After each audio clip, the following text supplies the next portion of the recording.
Okay, మరి ఈ రోజు మీ చేతి వంటలో హోటల్ మేనేజ్మెంట్ స్టూడెంట్స్ రెడీగా ఉన్నారండి టేస్టీ వెరైటీస్ చేయడానికి. మరి వాళ్ళు ఏం చేస్తారో చూసే ముందు గుమగుమల్లో మన షెఫ్ రాజు గారు చేయబోయే వెరైటీ ఏంటో కనుక్కుందాం.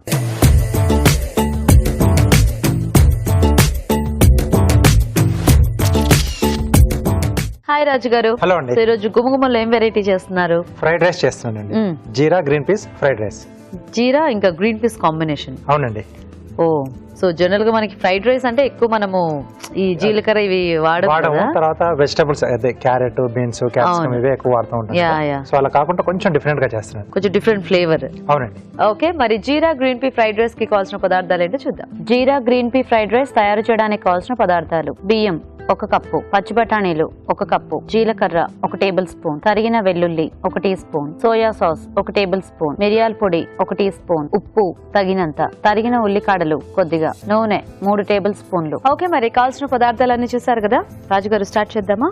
ఓకేనండి. సో మెయిన్ గా అంటే ఇప్పుడు మనకు పచ్చి బఠానీలు మార్కెట్ లో ఇప్పుడు దొరుకుతూ ఉన్నాయి కదా, సో వాటితో కూడా మనం అంటే ఇలా చైనీస్ ఫ్రైడ్ రైస్ కూడా ట్రై చేసుకుంటే బాగుంటుంది. ఓకే, రెగ్యులర్ గా చేసుకునే ఆ వెజిటబుల్స్ తోనే కాకుండా సో ఇలా ఆ పచ్చి బఠానీతో పాటుగా కొంచెం జీలకర్ర యాడ్ చేసేస్తున్నాం. ఇంకా ఇంగ్రీడియంట్స్ చాలా తక్కువ, చాలా ఈజీగా ఫాస్ట్ గా అయిపోతుంది. ఓ నైస్. కొద్దిగా ఆయిల్. సో ఇవి ఉడికించేసారా రాజుగారు బఠానీ? అవునండి. ఓకే, లేదా మనకు ఫ్రెష్ గా అంటే ఆ పచ్చి బఠానీ చెప్పాను కదండి, అదంటే మనం డైరెక్ట్ గానే వేసేసుకోవచ్చు. కొంచెం వేయించేస్తే వెజిటబుల్స్ పట్టయితే టైమే పట్టేస్తుంది. కాయలు మీరు అనేది? కాయలు. Okay okay. సో ఇప్పుడు ఇవి కూడా కాయలువే కదా? ఇవి కాయలు వేవి అవి, కానీ ఉడికించారు కొద్దిగా లైట్ గా. ఓకే, జీలకర్ర, తరిగిన వెల్లుల్లి, ఓకే,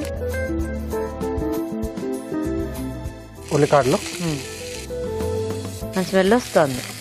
జీలకర్ర, వెల్లుల్లి అండ్ ఉల్లికాడలు కూడా వేగితే భలే వాసన వస్తాయి కదా. చైనీస్ డిష్లలో మెయిన్ గా ఫ్లేవర్ కంపల్సరీగా వేస్తారు. గార్నిష్ కు ఇదే వాడతారు. అవును, అది అంటే ఆ క్రంచినెస్ ఉండి టేస్ట్ కూడా చాలా బాగా అనిపిస్తుంది. సో పచ్చి బఠానీలు. ఓకే,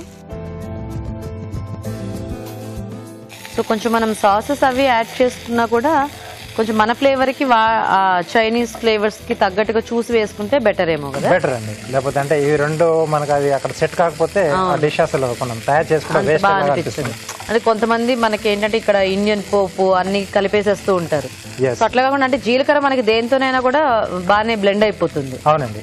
సో కాబట్టి జస్ట్ అలా జీలకర్ర కొంచెం మిగతా సోయా సాస్ వేస్తే ఆబ్వియస్లీ మనకి ఫ్రైడ్ రైస్ ఫ్లేవర్ వచ్చేస్తుంది. ఓకే, సో ఇవి కొంచెం మనకు వేగాలండి. ఓకే ఓకే అండి, ఇక్కడ రాజు గారు బఠానీలు వేయించుతుంటారు. ఈలోగా మనం చిట్కా చూద్దాం.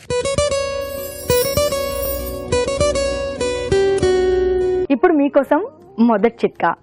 ఇంట్లోకి ఎంటర్ అవ్వగానే మనసంతా ప్రశాంతంగా ఉండాలి, ఆహ్లాదకరంగా ఉండాలి, సువాసన భరితంగా ఉండాలి అని అందరూ కోరుకుంటారు. మరి బెడ్రూమ్ విషయానికి వస్తే బెడ్రూమ్ కూడా బాగా సువాసన భరితంగా ఆహ్లాదంగా ఉంటే బాగా నిద్ర పడుతుంది. మరి ఇలాంటప్పుడు బెడ్రూమ్ లైట్ మీద కాస్త పర్ఫ్యూమ్ స్ప్రే చేసామనుకోండి, ఆ లైట్ ఆన్ చేసినప్పుడు ఆ పర్ఫ్యూమ్ అంతా కూడా రూమ్ అంతా వ్యాపించి సువాసన భరితంగా ఆహ్లాదంగా ఉంటుంది. ఓకే అండి, చిట్కా చూసేస్తారు కదా. ఓకేనా రాజు గారు? ఓకేనండి. సో ఇప్పుడు కొద్దిగా సోయా సాస్,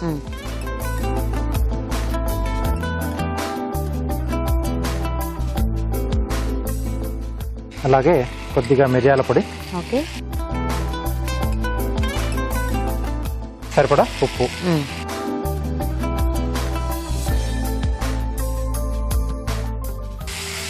సో ఇవి కూడా కొంచెం బాగా కలిపేసి రైస్ మనం ముందుగానే రెడీ చేసి పెట్టేసుకోవాలి. సో ఫ్రైడ్ రైస్ విషయం అందరికి తెలిసిందే. కొంచెం పొడి పొడిలాడుతూ ఉంటే మనకి బాగుంటుంది.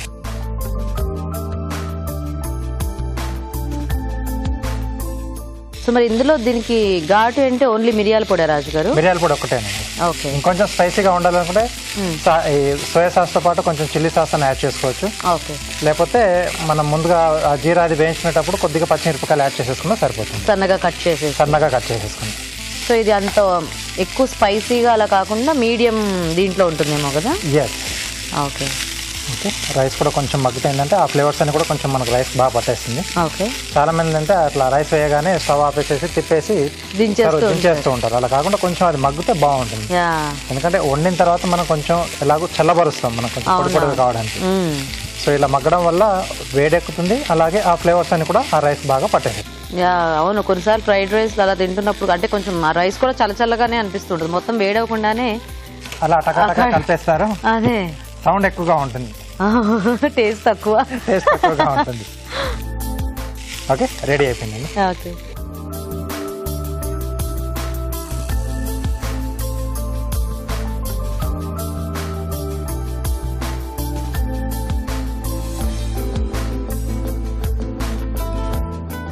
ఓకేనండి. పైనుంచి కొంచెం స్ప్రింగ్ ఆనియన్తో గార్నిష్. ఓకే, బాగుంది కలర్ఫుల్గా. Jeera green pea fried rice ready. Super. Okay అండి, మరి jeera green pea fried rice ready అయిపోయింది. టేస్ట్ చూసే ముందు తయారీ విధానం ఇంకోసారి చూద్దాం. Jeera green pea fried rice తయారు చేసే విధానం: ముందుగా బియ్యం ఉడికించి అన్నం సిద్ధం చేసుకోవాలి. ఒక పాన్ లో నూనె వేసి జీలకర్ర, తరిగిన వెల్లుల్లి, ఉల్లికాడలు, పచ్చి బఠానీలు వేసి వేయించాలి. దీనిలో సోయా సాస్, మిరియాల పొడి, ఉప్పు వేసి వేగనివ్వాలి. తర్వాత అన్నం వేసి బాగా కలుపుకోవాలి. ఆపై తరిగిన ఉల్లికాడలతో గార్నిష్ చేసి సర్వ్ చేసుకుంటే jeera green pea fried rice ready.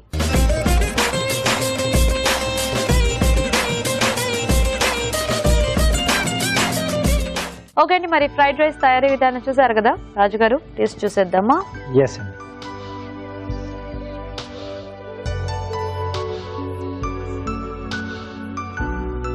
బఠానీ బాగుంది, స్వీట్ గా, ఫ్రెష్ గా ఉంటే మనకు కొంచెం ఆ స్వీట్నెస్ అనేది తెలుస్తూ ఉంటుంది. అంటే మనకు ఆబ్వియస్లీ ఆ ఫ్రోజన్ వాటికి వీటికి డిఫరెన్స్ అనేది ఉంటుంది. అవునండి, ఎందుకంటే ఇవి మనం అప్పుడే అలా కాయలోంచి తీసి ఇచ్చేస్తాం కదా. ఎస్, కొంచెం ఆ పచ్చిదనం ఉంటుంది.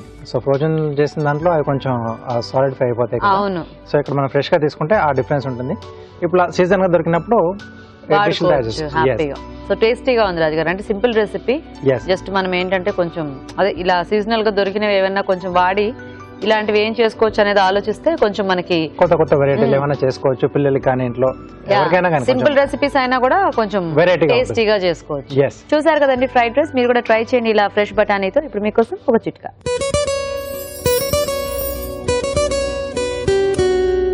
ఇప్పుడు మీకోసం మరో చిట్కా. కొంతమందికి బొద్దింకలంటే భయం, కొంతమందికి బల్లులంటే విపరీతమైన భయం. వంట రూమ్లో బల్లి కనిపించింది అనుకోండి, అసలు ఆ సరౌండింగ్స్కి రారు, గట్టిగా అరుస్తూ వెళ్ళిపోతూ ఉంటారు. మరి ఇలాంటప్పుడు ఇంట్లో బల్లులు చేరకుండా ఉండాలి అంటే ఎగ్ ఉడికించుకున్న తర్వాత ఆ ఎగ్ పైన ఉన్నటువంటి ఆ పెంకును కనుక బల్లులు వచ్చే ప్రాంతంలో ఉంచినట్లయితే అసలు బల్లులకు మీరు భయపడడం కాదు, బల్లులే మీకు భయపడతాయి.